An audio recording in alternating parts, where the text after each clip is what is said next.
After the introduction of the owner soft bait line late last year, they've come out with a new bait called the Wounded Minnow. Now this comes 6 to a pack, and it's got a very unique technique built into it. What they're doing with the Wounded Minnow is they're actually taking their Wacky jig head and they're skin hooking the side of the bait. So they're hooking it right in the side. Now here's a real trick to this. If you hook the one side of the bait, it'll actually run left, so you can curve the bait along docks and around trees and cover. And if you take the hook out and you actually rig the other side of the bait, and you skin hook it just the other way, it'll actually run the opposite way. So all you're looking to do is really have that bait sitting on the shank of the hook, just like this.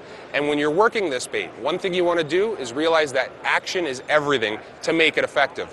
You're trying to get it to look like an injured minnow darting sideways along through the water over the cover. So you're going to work very short, rapid little twitches of the rod working upwards and reeling and picking up your slack line.